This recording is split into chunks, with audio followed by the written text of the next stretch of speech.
اعوذ باللہ من الشیطان اللعین الرجیم بسم اللہ الرحمن الرحیم وبہ نستعین وہو خیر ناصر ومعین۔ سلسلہ دروس معارف امام حسین علیہ السلام میں یہ آج 6 نمبر کا درس ہے۔ آج کے درس میں آیہ ہلاکت پر گفتگو ہے جو ایک استاد اور شاگرد کے درمیان پیش آئی، کیونکہ قرآن کے سورہ بقرہ کی آیت نمبر 195 میں جو کہ آیہ ہلاکت کے نام سے معروف ہے، اور وہ یہ ہے کہ وَأَنفِقُوا فِي سَبِيلِ اللَّهِ وَلَا تُلْقُوا بِأَيْدِيكُمْ إِلَى التَّهْلُكَةِ وَأَحْسِنُوا إِنَّ اللَّهَ يُحِبُّ الْمُحْسِنِينَ، یعنی اللہ کی راہ میں انفاق کرو اور اپنے ہی ہاتھوں سے اپنے آپ کو ہلاکت میں مت ڈالو، لوگوں کے ساتھ احسان کرو، بے شک اللہ احسان کرنے والوں کو پسند کرتا ہے۔ ایک شاگرد استاد سے پوچھتا ہے کہ استاد محترم، جیسا کہ اس آیت میں آیا ہے کہ اپنے ہاتھوں سے اپنے آپ کو ہلاکت میں نہ ڈالو، لہٰذا اس آیت کے مطابق ایسے قیام اور ایسے نہی عن المنکر جن میں جان کا نقصان ہو، ان کے لیے اقدام نہ کیا جائے، کیونکہ جانی نقصان خود ایک قسم کی ہلاکت ہے۔ لہٰذا انسان کو چاہیے کہ خود سے خود کو ہلاکت میں نہ ڈالے، اور اس جگہ قیام امام حسین علیہ السلام اور ان کا جنگ کرنا اور شہید ہو جانا اور ان کے اصحاب و انصار کا قیام کس طرح سے اس آیت کے ساتھ سازگار ہے۔ استاد جواب دیتے ہوئے فرماتے ہیں کہ یہ آیت، جیسا کہ اس کے آغاز سے معلوم ہوتا ہے کہ اللہ کی راہ میں انفاق گویا مالی جہاد ہے، اور انفاق نہ کرنا یا تفریط کرنا گویا خود کو ہلاکت میں ڈالنے کے برابر ہے۔ لہذا حکم ہے کہ انفاق میں افراط و تفریط نہ کرو۔ لہذا اسی بنا پر تفسیر در المنصور میں اس آیہ ہلاکت کے ذیل میں اسلم ابن ابی عمران سے نقل ہے کہ وہ کہتے ہیں کہ ہم قسطنطنیہ، جو استنبول کے نام سے ترکی میں واقع ہے، میں تھے کہ عقبہ بن عامر جو کہ مصر کا تھا اور فضلہ بن عبید جو شام کا رہنے والا تھا، ان کی سربراہی میں ایک بڑا لشکر مسلمانوں سے جنگ کرنے آیا۔ ہم نے بھی فوراً اپنی صفوں کو منظم کیا۔ اسی اثنا میں مسلمانوں میں سے ایک شخص نے لشکر روم پر حملہ کر دیا تو دوسرے مسلمان چلا اٹھے کہ یہ شخص خود کو ہلاکت میں ڈال رہا ہے۔ ابو ایوب انصاری رسول خدا صلی اللہ علیہ وآلہ وسلم کے معروف صحابی اٹھے اور کہنے لگے، اے لوگوں، تم نے اس آیت وَلَا تُلْقُوا بِأَيْدِيكُمْ إِلَى التَّهْلُكَةِ کے نامناسب معنی کیے ہیں۔ یہ آیت ہم گروہ انصار کے لیے نازل ہوئی ہے۔ جب دین خدا کامیاب ہوا اور دین کے حامی لوگ بہت ہو گئے تو ہم میں سے بعض پیغمبر اکرم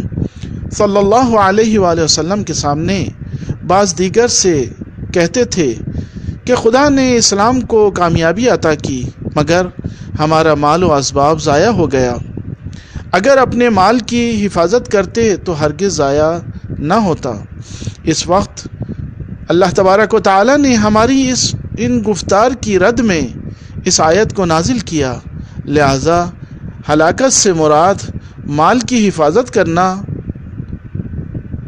اور راہ جہاد میں مال کی حفاظت نہ کرنا اور راہ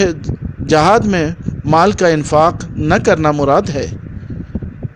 حوالہ تفسیر المیزان جلد نمبر 2 صفحہ نمبر 74۔ شاگرد پھر سوال کرتا ہے کہ اے استاد محترم، کیا حرج ہے کہ اگر اصل آیت کو انفاق کے مورد میں فرض کریں اور جملہ وَلَا تُلْقُوا بِأَيْدِيكُمْ إِلَى التَّهْلُكَةِ کو اسلام میں ایک قاعدہ کلی کے عنوان سے لیں کہ تمام موارد میں اس قاعدے کی رعایت کی جائے؟ استاد جواب دیتے ہیں، اگرچہ کوئی حرج نہیں ہے، مگر اس قاعدے کو ضروری ہے کہ اس طرح سے تحریر کیا جائے جن موارد میں ہلاکت شمار ہو، خود کو اپنے ہاتھوں سے ہلاکت میں نہ ڈالو، یعنی بے جا موارد میں جن میں خود کو ڈالنے سے کوئی اہم فائدہ حاصل نہ ہو رہا ہو، لیکن جب بھی قانون اہم و مہم کا ان موارد میں لحاظ کیا جائے جہاں فوائد کو حاصل کرنے کے لیے خطرناک کام کیے جاتے ہیں، لہٰذا مہم فوائد کو حاصل کرنے کے لیے اپنے آپ کو خطرے میں ڈالنا نہ صرف اشکال نہیں رکھتا بلکہ بعض موارد میں تو ضروری و واجب ہو جاتا ہے۔ اور اصولاً اسلام کے بہت سے احکام میں مثلاً جہاد اور نہی عن المنکر اور دفاعی موارد میں خطرناک کاموں میں ہاتھ ڈالنا اس لحاظ سے کہ اس طرح کے خطرناک کام بہت سی بڑی سعادتوں کے لیے وسیلہ بنتے ہیں، اقدام کرنا مناسب ہے۔ مزید وضاحت یہ ہے کہ ہلاکت وہاں خطرہ ہے جہاں یہ ہلاکت بدبختی کا موجب ہو، لیکن جہاد جیسے کام کے لیے اقدام کرنا جو ایک معاشرے کے لیے سعادت کا موجب ہے، خود ایک سعادت ہے نہ بدبختی۔ یہی مقدس مقصد قیام امام حسین علیہ السلام اور ان کے اصحاب میں سے تھا۔ اسی لیے انہوں نے اپنے آپ کو خطرے میں ڈالا، کیونکہ وہ لوگ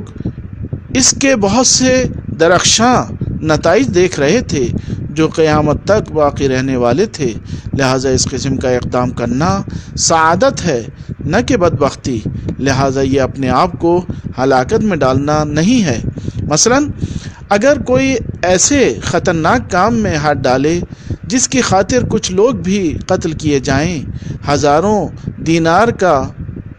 مالی خسارہ بھی ہو، مگر اس کام سے ہزاروں لوگ انحرافی زندگی اور تدریجی موت سے آزاد ہو رہے ہوں اور دسیوں و ہزاروں دینار کا دوسری طرف فائدہ بھی ہو رہا ہو، تو کیا اس طرح کا اقدام کرنا خود کو ہلاکت میں ڈالنا ہے؟ اگر ایک کاشتکار جو قیمتی چاول خرید کر جو زمین میں ڈالتا ہے اور ہل وغیرہ چلاتا ہے تاکہ اس سے کئی گنا زیادہ کمائے، تو کیا ہم اس پر اعتراض کر سکتے ہیں کہ کیوں تم نے اتنے قیمتی چاول اس بیابان میں ڈال رہے ہو؟ اسی لیے قرآن فرماتا ہے وَلَوْلَا دَفْعُ اللَّهِ النَّاسَ بَعْضُهُمْ بِبَعْضٍ لَفَسَدَتِ الْأَرْضُ، سورہ بقرہ آیت نمبر 251۔ یعنی اگر خدا لوگوں میں سے بعض کو بعض دیگر سے ہدایت نہ کرتا تو زمین میں فساد برپا ہو جاتا۔ لہذا آخر میں شاگرد کہتا ہے استاد محترم، آپ کے ان تسلی بخش توضیحات کا بہت بہت شکریہ۔ وآخر دعوانا ان الحمد للہ رب العالمین۔